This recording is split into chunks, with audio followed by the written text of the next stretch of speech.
চট্টগ্রাম যেখানে গোপালগঞ্জের রিপ্লেসমেন্ট হয়ে দাঁড়াচ্ছে, এটা খুব একটা ভালো লক্ষণ কিন্তু নয়। বিপ্লবোত্তরকালে ডেফিনেটলি আমাদের শৃঙ্খলা মেনেই সবকিছু করতে হবে। উচ্ছ্বাস, হর্ষধ্বনি, আনন্দ বড়জোর সপ্তাহখানেক, তারপর বিজনেস অ্যাজ ইউজুয়াল যদি না থাকে, তাহলে রাষ্ট্র ব্যবস্থা কোথায় গিয়ে ঠেকবে সেটা নিয়েও অনেকের মনোবেদনা আছে। আসলে 5 নভেম্বর মার্কিন যে নির্বাচন, তার দিকে সবাই তাকিয়ে আছেন এবং সম্ভবত বাজারে যে কথাটা চালু আছে, 5 তারিখের পরে মিউজিক্যাল চেয়ারে নতুন লোকজন বসবে। এই মুখগুলো হয়তো আমরা আর দেখতে পাবো না। এবং একটা কথা বাজারে বেশ কিছুদিন ধরে এক ধরনের ম্যাক্সিমের মতো চালু করার চেষ্টা চলছে, সেটি হচ্ছে quote and quote walker will walk in. গতকাল রাতে যখন ম্যাজিস্ট্রেসি ক্ষমতা 2 মাসের জন্য অধিক ক্ষেত্র হিসেবে সমগ্র বাংলাদেশের জন্য কার্যকর করার ঘোষণা আসলো, তখন অনেকে ধরে নিলেন যে signed of prelude to that. এখন আসলে কিন্তু বিপ্লব যেমন এক ধরনের, যেটাকে আমি বলবো, স্বতঃস্ফূর্ত রেসপন্সের জন্ম দিয়েছে। বিপ্লবোত্তরকালে ডেফিনেটলি আমাদের শৃঙ্খলা মেনেই সবকিছু করতে হবে। উচ্ছ্বাস, হর্ষধ্বনি, আনন্দ বড়জোর সপ্তাহখানেক, তারপর বিজনেস অ্যাজ ইউজুয়াল যদি না থাকে, তাহলে রাষ্ট্র ব্যবস্থা কোথায় গিয়ে ঠেকবে সেটা নিয়েও অনেকের মনোবেদনা আছে।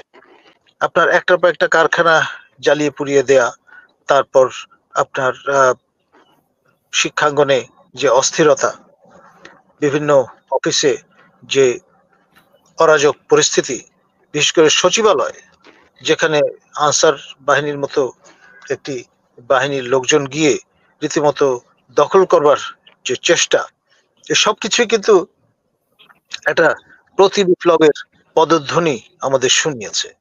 তো ফলে সেরকম একটি অবস্থায় আপনার শৃঙ্খলা ফিরিয়ে আনার জন্যে আপনার যে গত রাতে যে প্রনাউন্সমেন্টটি করা হলো, সেটির কোনো বিকল্প কিন্তু ছিল না।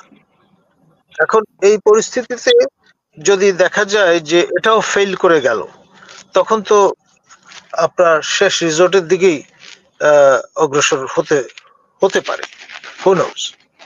আর যে ব্যবস্থাটি এখন আমরা লক্ষ্য করছি ডেলিভার করা হয়েছে বা গেছে, এরকমের ধরা ছোঁয়া যায় সেরকমের ফলাফল কিন্তু আমরা এখনো পাচ্ছি না।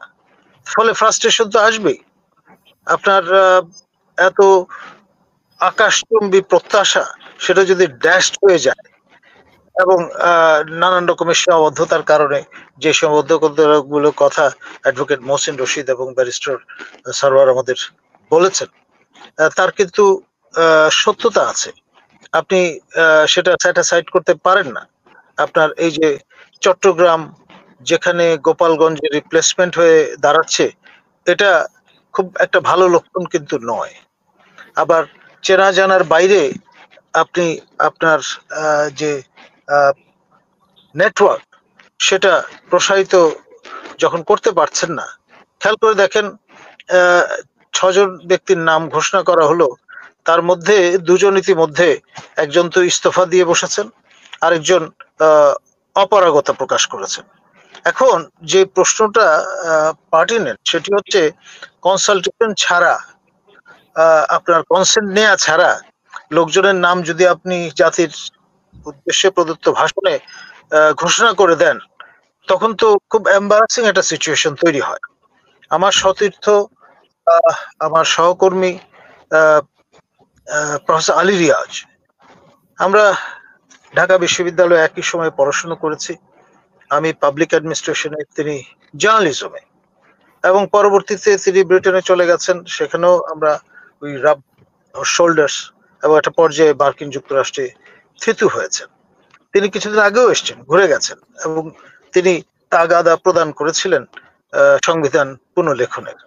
এবং খেয়াল করে দেখেন যদিও ইন্টেন্টটা ছিল আমাদের বর্ষিয়ান জারিস্ট আমাদের শাহদিন মালিক তার নামটি প্রনাউন্স হলো, কিন্তু তিনি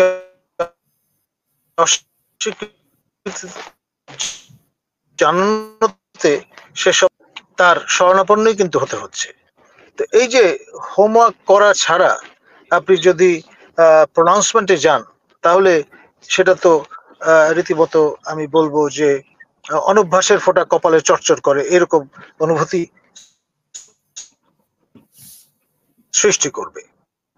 আর আমাদের দেশপ্রেমিক সেনাবাহিনী তারা হচ্ছেন land of the last resort, এবং সেটাও যদি আমরা এক্সস্ট করে ফেলি আমাদের অপরিণামদর্শী এবং অপরিপক্ক চিন্তা ভাবনার মাধ্যমে, তাহলে জাতি কোথায় গিয়ে দাঁড়াবে, কার উপর নির্ভর করবে, সেই বিষয়গুলো কিন্তু পার্টিনেন্টলি আমাদের সামনে চলে এসছে।